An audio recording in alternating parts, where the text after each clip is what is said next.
तो चलिए सीधा शुरू करते हैं। आज की इस चर्चा में एक ऐसी तकनीक पर बात होने वाली है जिसने डिजिटल दुनिया में सचमुच तहलका मचा दिया है। बात हो रही है आर्टिफिशियल इंटेलिजेंस में आई उस ऐतिहासिक छलांग की जो 3D एसेट्स बनाने के पूरे तरीके को हमेशा के लिए बदल रही है। ये सिर्फ कोई नया टूल नहीं है, बल्कि एक पूरी की पूरी क्रांति है। जरा इस बात पर गौर कीजिए, क्या हो अगर किसी साधारण स्मार्टफोन में मौजूद एक तस्वीर महज कुछ ही सेकंड में एक पूरी तरह से डिटेल्ड, इस्तेमाल के लिए तैयार प्रोफेशनल 3D मॉडल में बदल जाए, और वो भी बिना किसी महंगी डिजाइन डिग्री या 3D सॉफ्टवेयर की जानकारी के। सुनने में किसी साइंस फिक्शन जैसा लगता है ना, लेकिन ये कोई सपना नहीं है, बल्कि माइक्रोसॉफ्ट के नए AI टूल ट्रेलिस 2 की असल ताकत है। आज के इस विश्लेषण का रोड मैप कुछ इस तरह रहेगा।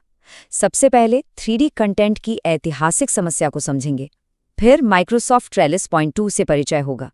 उसके बाद इस जादू के पीछे की तकनीक को डिकोड करेंगे, इसके व्यावहारिक उपयोग देखेंगे, और अंत में इसकी वर्तमान सीमाओं और भविष्य पर बात होगी।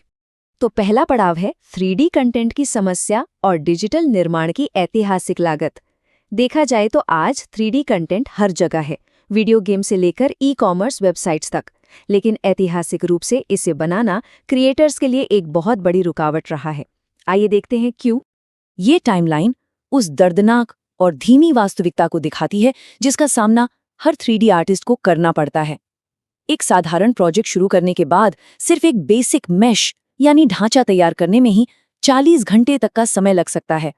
उसे पूरी तरह से हाई क्वालिटी एसेट में बदलने में हफ्तों लग जाते हैं, और माया या ब्लेंडर जैसे सॉफ्टवेयर्स को ठीक से सीखने में तो सालों की मेहनत लगती है। ये एक ऐसा बॉटलनेक था जिसने न जाने कितने बेहतरीन आइडियाज को हकीकत बनने से रोक रखा था। और यही एंट्री होती है माइक्रोसॉफ्ट ट्रेलिस 2 की AI मॉडलिंग में एक बहुत बड़ी पीढ़ीगत छलांग। इसके बारे में जो बात सबसे ज्यादा दिलचस्प है वो ये है कि ये पूरे तरह से मुफ्त और ओपन सोर्स AI मॉडल है। इसे हाल ही में दुनिया की सबसे प्रतिष्ठित कंप्यूटर विजन कॉन्फ्रेंस CVPR 2025 में स्पॉटलाइट पेपर के रूप में स्वीकार किया गया है, और टेक की दुनिया में ये कोई छोटी बात नहीं है। इसका काम करने का तरीका बिल्कुल सीधा है। एक इमेज इनपुट कीजिए और एक high quality 3D model output में पाइए।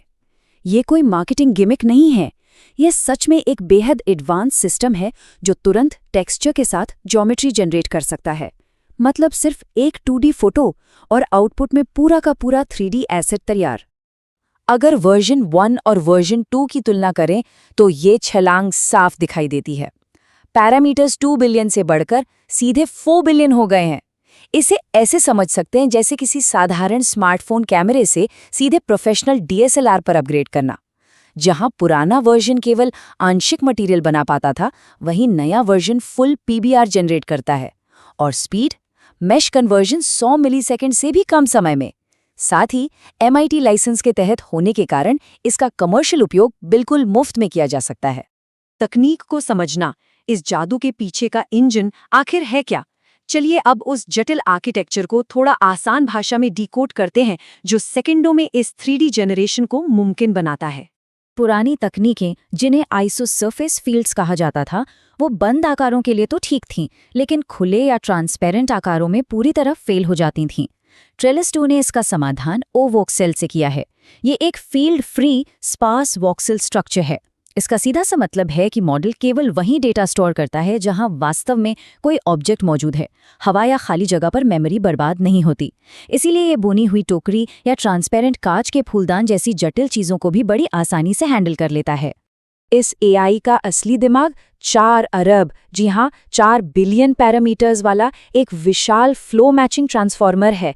ये एक sparse 3D variational auto encoder का उपयोग करता है जो डेटा को इतनी चालाकी से कंप्रेस करता है कि CUDA एक्सेलरेशन की मदद से पूरी मैश कन्वर्जन प्रक्रिया 100 मिलीसेकंड से भी कम समय में पूरी हो जाती है।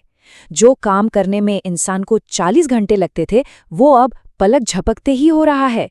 ये सचमुच माइंड ब्लोइंग है। और ये केवल ज्योमेट्री तक सीमित नहीं है। ये tool full physically based rendering यानी PBR मटेरियल्स भी जनरेट करता है। ये समझता है कि सतह का बेस कलर क्या है, वो कांच की तरह चिकनी है या कंक्रीट की तरह खुरदरी, मेटल जैसी रिफ्लेक्टिव है या मैट, और वो पारदर्शी है या नहीं। ये GLB, OBJ और 3D गॉसियंस जैसे फॉर्मेट में आउटपुट देता है। इसलिए जब इन मॉडल्स को किसी गेम इंजन में डाला जाता है तो रोशनी पड़ने पर ये बिल्कुल असली दुनिया की चीज़ों की तरह बिहेव करते हैं। व्यावहारिक उपयोग और उपयोगकर्ता सभी के लिए 3D को सुलभ बनाना। तकनीक तो दमदार है, लेकिन असल दुनिया में इसके क्या फायदे हैं? आइए देखते हैं कि ये कैसे कई इंडस्ट्रीज के काम करने का तरीका बदल रहा है। इसके इस्तेमाल की सच में कोई सीमा नहीं है। गेम डेवलपर्स अब हफ्तों का इंतजार किए बिना तुरंत गेम रेडी एसेट्स बना सकते हैं। ई-कॉमर्स वेबसाइट्स पर प्रोडक्ट्स को 3D व्यू में दिखाया जा सकता है। आर्किटेक्ट्स अपने इंटीरियर डिज़ाइन में चुटकियों में फर्नीचर ऐड कर सकते हैं। VFX आर्टिस्ट्स को अपना काम शुरू करने के लिए एक सॉलिड स्टार्टिंग पॉइंट मिल जाता है। और तो और एजुकेटर्स इतिहास या विज्ञान के इंटरैक्टिव 3D मॉडल्स बनाकर क्लासरूम का अनुभव बिल्कुल बदल सकते हैं। सबसे खास बात यह है कि इसका इस्तेमाल करना सबसे आसान है। कोई भी तस्वीर से 3D मॉडल बनाने के लिए बस इमेज का बैकग्राउंड हटाना है। एक प्रो टिप यह है कि अगर तस्वीर 45 डिग्री के एंगल से ली गई हो और बैकग्राउंड एकदम साफ हो तो नतीजे कमाल के आते हैं। इसके बाद हगिंग फेज के वेब डेमो पर जाना है, डिफ़ॉल्ट सेटिंग्स के साथ फोटो अपलोड करनी है और जनरेट पर क्लिक करना है। बस एक प्रोफेशनल GLB फाइल डाउनलोड के लिए तैयार हो जाती है। लिटरली कोई सेटअप नहीं चाहिए। और जो लोग इसे नेक्स्ट लेवल पर ले जाना चाहते हैं, यानी पावर यूजर्स, उनके लिए भी कई ऑप्शंस हैं। 3D AI स्टूडियो का इस्तेमाल किया जा सकता है, जहां एक बहुत ही क्लीन इंटरफेस मिलता है। अगर AI टूल्स को चेन करके नोड बेस्ड वर्कफ्लो बनाना हो तो कॉम्फी UI एकदम परफेक्ट है। और जिनके पास 8 GB VRAM या उससे ऊपर वाला ग्राफिक्स कार्ड है, वे सीधे GitHub रेपो क्लोन करके इसे लोकली इंस्टॉल कर सकते हैं। मतलब इंटरनेट की कोई ज़रूरत नहीं और प्राइवेट अनलिमिटेड जनरेशंस। सीमाएं और भविष्य, वर्तमान परिदृश्य पर एक यथार्थवादी नज़र। अब इस पूरे एक्साइटमेंट के बीच थोड़ा प्रैक्टिकल होना भी ज़रूरी है। ये टूल बहुत पावरफुल है, इसमें कोई शक नहीं, लेकिन ये कोई जादू की छड़ी नहीं है। आइडियल प्रॉमिस ये होता है कि सब कुछ एक क्लिक में परफेक्ट हो जाएगा, लेकिन असलियत ये है कि ट्रेलिस पॉइंट 2 एक फाउंडेशनल मॉडल है। ये एक बहुत ही शानदार बेसलाइन देता है, लेकिन कभी-कभी ब्लेंडर जैसे सॉफ्टवेयर में टेक्सचर को थोड़ा फाइन ट्यून करने की ज़रूरत पड़ सकती है। इसके अलावा ऑब्जेक्ट के पीछे का हिस्सा जो फोटो में नहीं दिख रहा था, उसकी ज्योमेट्री को ठीक करना पड़ सकता है। और अगर 3D प्रिंटिंग करनी है तो मॉडल को वाटर टाइट बनाने के लिए थोड़ी बहुत पोस्ट प्रोसेसिंग तो करनी ही पड़ेगी। लेकिन इन छोटी मोटी कमियों के बावजूद माइक्रोसॉफ्ट का इसे MIT लाइसेंस के तहत पूरी तरह से ओपन सोर्स करने का फैसला सचमुच एक गेम चेंजर है।